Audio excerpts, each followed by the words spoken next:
और जो सिंगर है जिसको कि उठा पटक को जानता है, जिसकी आवाज़ में कशिश है, जादू है, जो कि यहाँ पूरा कलेजा काट के निकाल करके दे देता है। जो सिंगर को गाने का अकल नहीं है वही बबलगर गा रहा है। किसनहिया लगावल बहुत बात नहीं खे। भाभी कह रहा था अपने देवर को कि मेरे देवर ढोड़ी चाटता है। मतलब ढोड़ी चाटने से गाने वायरल होते हैं, ढोड़ी छिलने से वायरल होते हैं, ढोड़ी में समियाना के चोप घोंपने से वायरल होते हैं, तो ढोड़ी में सासाराम लिखने से वायरल होते हैं, तो ढोड़ी पर FIR करने से भी गाने वायरल होते हैं। क्या कि तूफानी लाल यादव जैसा इंसान बहुत अच्छे इंसान है, अब चापलूसबाज बहुत इस इंडस्ट्रीज में हो गया। चापलूसबाजी उसी को देगा। यही कारण है कि नए सिंगर बहुत कम निकलते हैं। मटेरियल जो बढ़िया बढ़िया मैटरदार सॉन्ग होता है वो अपने स्टार को दे देता है, यानी नए सिंगर को नहीं देता है। ये लोग हैं जो कि अच्छे चीज़ को लिखते हैं। राइटर जो प्रोफेशनल राइटर है, जैसे महेश परदेसी, कृष्णा बेदर्दी, राजू, ऐसे वगैरह वगैरह, बाबा, पवन पांडे। तो अभी हमारे साथ मौजूद है भोजपुरी गायक और स्टूडियो के मालिक भी हैं कुमार संतोष जी, और काफ़ी दिनों से और इंडस्ट्री के काफ़ी सीनियर रहे हैं। तो मैं इनसे कुछ जानने का प्रयास करूंगा कि मैं जो सवाल आपसे पूछा कि आखिर अश्लील गाने के पूरा दौर चल रहा है, तो आपने भक्ति गाने को क्यों प्रमोट कर रहे हैं? एक्चुअली ऐसा है कि प्रमोट मैं सब गाने को करता हूँ, और भक्ति अभी माता का चूँकि सीज़न है, लास्ट सीज़न है, तो सारे कंटेंट मैं दिल्ली भेज दिया हूँ बड़ा कंपनी में। ये लास्ट जो छूट गया है माता का, जिनका सिंगर का, वो लास्ट मैं गवा करके 2-4-5 दिन और चलेगा। मैं सारा मास्टर भेज दूंगा दिल्ली, उसके बाद फिर लोकगीत चलेगा। लोकगीत चलेगा। लेकिन चलिए, बहुत बढ़िया सोच है आपका कि जितने भी छोटे कलाकार हैं सबका कंटेंट छूट गया है, सबको मैं भेजने का प्रयास कर रहा हूँ। है शायद स्टूडियो में एक पहली बार मैं ऐसा आया हूँ कि एक मालिक और एक कलाकार भी हैं, और बहुत सारी चीज़ है, बहुत इनका जितना भी तारीफ करेंगे कम ही होगा। लेकिन छोटे छोटे कलाकारों के लिए गाने यहाँ पे बैठा बना कर भेज रहे हैं, जो कि कलाकार काफ़ी दूर दूर से भी आते हैं, शायद पहुँच भी नहीं पाते हैं, लेकिन उनके लिए काम कर रहे हैं बैठकर। तो इसलिए आपको धन्यवाद हमारी तरफ से है। लेकिन अभी जो दौर चल रहे हैं भक्ति गाने तो बिल्कुल बजने चाहिए। और आपने अपने ज़िंदगी में मतलब कैसे कैसे गाने किए हैं और कैसे कैसे गाने अभी चल रहे हैं, उसके बारे में आप क्या कहना चाहेंगे? देखिए, 9-10 साल हो गया हमको इस लाइन में, इस इंडस्ट्रीज में, भोजपुरी में। तो इस भोजपुरी इंडस्ट्रीज में मेरा 9 से 10 साल हो गया है। तो मेरा संतोषा स्टूडियो है, सबसे पुराना स्टूडियो है। ये आरती स्टूडियो है, ये मेरी वाइफ के नाम से है, वो मेरे नाम से है, संतोषा स्टूडियो। तो एक्चुअली मैं देखा हूँ क्या इस लाइन में कि गाने थीम से लिखे जाने चाहिए। कितना राइटर लोग उलूल जुलूल लिख देता है, जो कि मीटर में भी नहीं रहता है। और गाने का बहुत जात होता है, जैसे कजरी हो गया, ठुमरी हो गया, गीत है, गज़ल है, कव्वाली है, झूमर है, सोहर है, पुरबी है। तो किस जात का सॉन्ग है राइटर लिखा है, उसी अनुसार से हम गवाते हैं। दूसरे नंबर, बहुत सारे सिंगर अपने से लिख के ले आते हैं कि मेरा सर कम बजट है तो अपने से मैं लिख लिया हूँ, तो उसको भी मैं मॉनिटरिंग करता हूँ कि कौन जात का है और मीटर में है कि नहीं है। अगर बढ़िया मैटरदार सॉन्ग राइटर लिखा, चूँकि जो सिंगर वो राइटर नहीं हो सकता है, राइटर जो प्रोफेशनल राइटर है, जैसे महेश परदेसी, कृष्णा बेदर्दी, राजू, ऐसे वगैरह वगैरह, बाबा, पवन पांडे, ये सब वगैरह वगैरह राइटर जो कि हैं धाकर राइटर हैं। राइटर का मतलब है कि कुछ ऐसा चीज़ लिखे। पवन पांडे, कृष्णा बेदर्दी और महेश परदेसी इस धाका राइटर हैं। ये लोग हैं जो कि अच्छे चीज़ को लिखते हैं। मैं इन लोग का जोड़ा नहीं है क्या? नहीं, जोड़ा क्यों नहीं है, लेकिन ये लोग अच्छे लिखते हैं। दूसरी नंबर एक बात, आप बेस्ट मानते हैं? हाँ, अच्छा लिखता है। दूसरी नंबर और है कि जो ये लोग स्टार से जुड़े हुए हैं, तो मटेरियल जो बढ़िया बढ़िया मैटरदार सॉन्ग होता है वो अपने स्टार को दे देता है, यानी नए सिंगर को नहीं देता है। ये भी बात है वो लोग में। मैं इसी खुलासा के लिए तो आपके पास मैं कैमरामैन से चाहूँगा कि थोड़ा कुमार संतोष जी पे इनको देखा जाए, जो कि बहुत बड़ी खुलासा कर रहे हैं कि कुछ ऐसे राइटर भी हैं कि बड़ा बड़ा मैटर बड़े सिंगरों के लिए रखते हैं और छोटा छोटा मैटर छोटे सिंगरों को देकर फुसला दिया जाता है, बहला दिया जाता है। अब इससे ज़्यादा मैं नहीं बोल सकता हूँ, और ज़्यादा तो इसके बारे में कुमार संतोष जी ही बताएंगे। तो मतलब आपने ये बात को दावे के साथ कैसे कहा? दावे के साथ मैं जानता हूँ, मैं इस इंडस्ट्रीज़ को बहुत नज़दीक से देखा हूँ, चूँकि 10-12 साल हो गया है। वो कभी नहीं दूसरे नया सिंगर को वो कहेगा यही बेटर है, अच्छा है, दे देगा। और चूँकि आप चापलूसबाज बहुत इस इंडस्ट्रीज में हो गया, चापलूसबाजी उसी को देगा।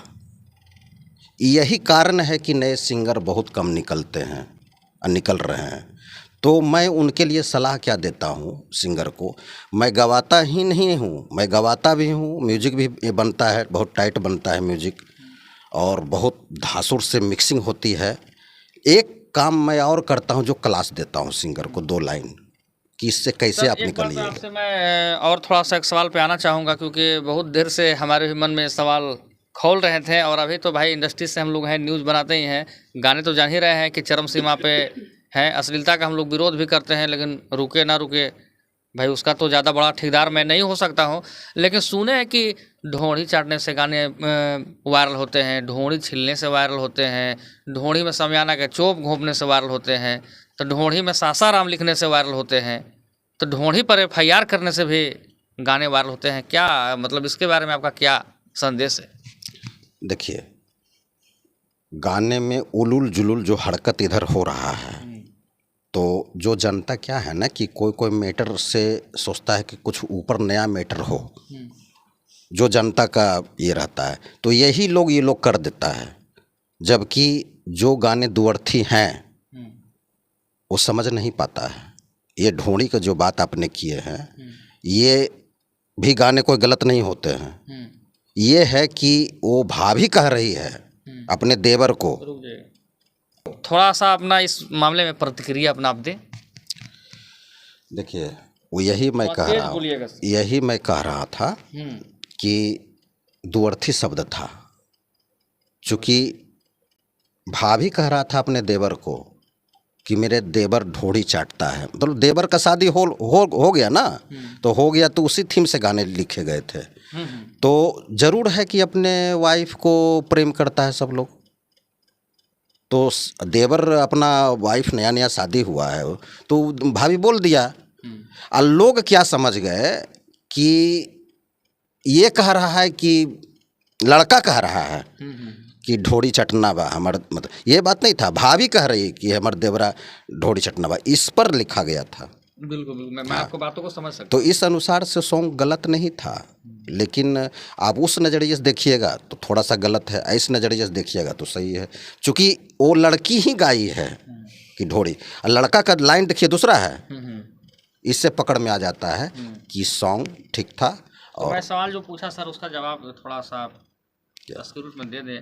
ढोंढ़ी पर सासाराम लिखने से, FIR करने से, ढोंढ़ी को छील देने से, ढोंढ़ी को चाटने से गाने वायरल होते हैं क्या? अच्छा, एक चीज़ आप बताइए, सॉन्ग तो ये भी वायरल हुआ कि सनहिया लगावल बहुत बात नहीं खे, सनहिया निभावल बहुत बात हो। पवन सिंह का बहुत ही बड़ा लेटेस्ट सॉन्ग थे। काहे हिट हुआ? जो सिंगर को गाने का अकल नहीं है वही बबलगर गा रहा है, बात समझिए। और जो सिंगर है जिसको कि उठा पटक को जानता है, जिसकी आवाज़ में कशिश है, जादू है, जो कि यहाँ पूरा कलेजा काट के निकाल करके दे देता है स्टूडियो में, और मेरे जैसे गवाने वाले अगर और मजबूती से गवा ले, रिकॉर्डिस्ट टाइट है, म्यूजिक टाइट है, मिक्सिंग टाइट है, तो ये भी गाने हिट होते हैं, बशर्ते ये लोग शॉर्टकट रास्ता अपनाता है। इसलिए ये लोग तो वो चीज़ है नहीं, तो ये लोग ये सब उलुल जुलुल लिखवा करके सॉन्ग निकलवाता है। लेकिन हाँ, इसमें कुछ ये देखें, जो मैं पहले बताया था कि दुअर्थी है वो चल सकता है, लेकिन कोई जो डायरेक्ट भी गा देता है, लिख देता है, जो डायरेक्ट गाया है, जो डायरेक्ट लिखा है, उसका नहीं बजा है। इसलिए नहीं बजा है कि वो डायरेक्ट चीज़ कोई सुनेगा ही नहीं। ओपन चीज़ को, एकदम ओपन चीज़ को आप देखिएगा तो शर्म लग जाएगा। वही प्रकार गाने हैं, जो हिट हुए हैं वो समझिए कि ओपन नहीं है, तो चलिए, कहीं ना कहीं भोजपुरी तो दो अर्थी शब्द के लिए जाना ही जाता है, और जो कि भोजपुरी में काफ़ी जो पूर्वजों ने शब्द को बना कर गया है, उस शब्द को शायद आज की डेट में बोलने के बाद मार मार भी हो जाता है, क्योंकि हम लोगों ने सुना है भोजपुरी में। मैं थोड़ा सा चाहूँगा कि ऐसा कुछ नहीं है। हमारे दर्शक जितने भी इस वीडियो को देख रहे हैं, ढोंड़ी छिलने से, ढोंड़ी चाटने से, ढोंड़ी पे सासाराम लिखने से, और ढोंड़ी पर FIR करने से, और ढोंड़ी में सामियाना के चुप भोंकने से शायद गाना हिट नहीं होता है। और ये देखिए, लेकिन यही का आज रिकॉर्ड है।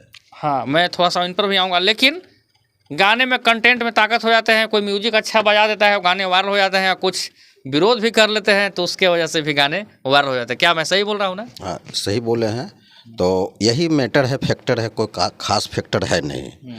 और लोग, जनता, ऑडियंस नहीं समझ पाते हैं, और कोई खास बात नहीं है। राइटर किस थीम से लिखा है। अब जैसे कोई आदमी ससुराल गया, ठीक है, तो लड़का को कौन मान रहा है ससुराल में? कोई मानने वाला नहीं था, या कोई मान रहा है तो एक ही 2 दिन ने मानेगा भाई। मेहमान का मतलब है मेहमान आए हैं, मेहमान। और वही बार बार जाइएगा तो मेहमान फिर वो अथी हो जाएगा। तो वही थीम से गाने लिखे जाते हैं कि जितना जाने का है, कितना नहीं जाने का है।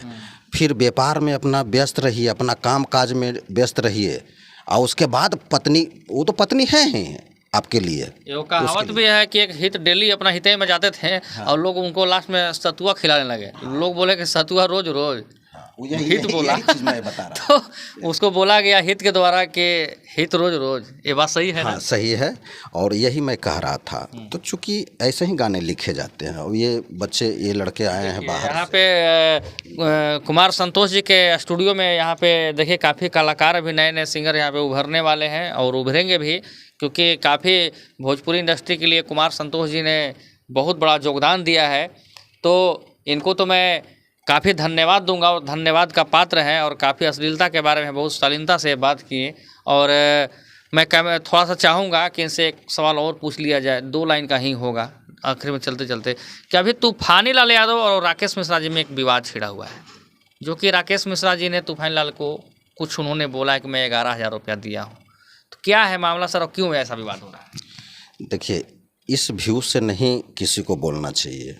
आप कोई भी, तूफानी लाल यादव को बहुत लोग मदद किए थे उस समय जब दिल्ली में उनका तबीयत खराब हुआ था, तो संतोष रेणु यादव साथ में था, और बहुत कोऑपरेशन सारे लोग किए, और सारे लोग बजट भी उनको दिए। तो ऐसा उनको नहीं बोलना चाहिए राकेश मिश्रा जी को कि हमने दिया है तो इससे, तो फिर तो सब गुड़ गोबर हो गया ना, बोलने से क्या फ़ायदा। अच्छा, एक चीज़ हमको लगता है कि तूफानी लाल यादव जैसा इंसान बहुत अच्छे इंसान है। हाँ, कुछ भी वो बोलेंगे कोई भी मीडिया को, तो बहुत नाप तोल के और सही बोलते हैं। तो उस जैसे इंसान को जब आप कोई ज़िंदगी दिया है, वो तो बहुत बार बोले हैं मीडिया को कि मेरा ज़िंदगी देने वाले आप लोग हैं, तो फिर उनके खिलाफ ऐसे नहीं बोलना चाहिए कि हम दिए हैं पैसा, ऐसे इस टाइप से नहीं बयान देना चाहिए ना जी। तो देखिए, कहीं ना कहीं सीनियर एक कुमार संतोष जी हैं, और ये भी राकेश मिश्रा जी के बयानों से शायद आहत हुए हैं। और इंडस्ट्री में ऐसा नहीं होना चाहिए कि किसी भी कलाकार को इस तरीके से बोलकर अपमानित करना हमारे ख्याल से उचित नहीं होगा। तो मतलब आखिर क्यों ऐसा बोले, और ऐसा होना चाहिए नहीं होना चाहिए? देखिए, उनका वो बयान अपना था, क्या दिए हैं, लेकिन ये बयान नहीं होना चाहिए था। चूँकि आप जिनको मदद करते हैं, किए हैं, तो बड़प्पन के लायक आप थे, और ये बात बोल दिए तो बड़प्पन आपका ख़त्म हो गया। तो यही है, इसमें कोई ये नहीं है। तो सारे इंडस्ट्रीज के लोग खड़ा हो गए थे, खाली राकेश मिश्रा ही का सहयोग नहीं था, बहुत सारे लोग थे, और पर्दा के पीछे से सारे लोग सहयोग दिए, जो कि गुमनाम लोग भी सहयोग उनको किए हैं। तो यही होना चाहिए, ऐसा नहीं बयान देना चाहिए। आपके हिसाब से गलत है? हाँ, ये गलत है। तो चलिए, ये थे हमारे साथ में कुमार संतोष जी, और काफ़ी इन्होंने शानदार तरीके से अपने जवाब को रखा। और मैं कैमरा में से चाहूँगा कि थोड़ा इस स्टूडियो का दृश्य को दिखा दिया जाए। यही आरती स्टूडियो है, और काफ़ी यहाँ पे भव्य तरीके से कलाकार लोग आकर और अपने गाने को, मनचाहा गाने को शूट करते हैं। और स्टूडियो मालिक हैं, और भोजपुरी में थोड़ा थोड़ा गाने भी गाते हैं। काफ़ी इनका हिट मामला रहता है और काफ़ी कलाकारों को ये सपोर्ट करते हुए नजर आते हैं। तो चलिए, कैमरामैन राहुल के साथ मैं छोटू तबाही और आप देख रहे थे तबाही न्यूज़ भोजपुरी। जाते जाते हमारे दर्शकों को आप क्या कहना चाहेंगे? जी, जाते जाते मैं यही कहूँगा कि प्यार सम्मान से आगे बढ़िए। प्यार सम्मान लेने देने से होता क्या है कि आपको बहुत मन लगेगा। सुबह सुबह उठेंगे तो किन्हीं से प्यार से बोलना और बतियाना, आप भी प्रेम से बोलिए, वो भी प्रेम से बोले, तो ये चीज़ से बहुत सुकून मिलता है। और किसी से अगर बेवजह झंझट हो जाता है तो शरीर में, ये बदन में सुकून नहीं मिलेगा, बेचैनी हो जाएगा। तो इस चीज़ से सबको बचना चाहिए कि बेवजह ये किन्हीं को नुकसान या किन्हीं का ठेस पहुंचाना दिल में, आप पहुंचाएंगे तो वो भी तो ज़रूर पहुंचाएंगे। तो ऐसा नहीं होना चाहिए। प्यार सम्मान से इंडस्ट्री चले, यही मैं कहूँगा। चलिए, आपका बहुत बहुत धन्यवाद। जी, थैंक यू।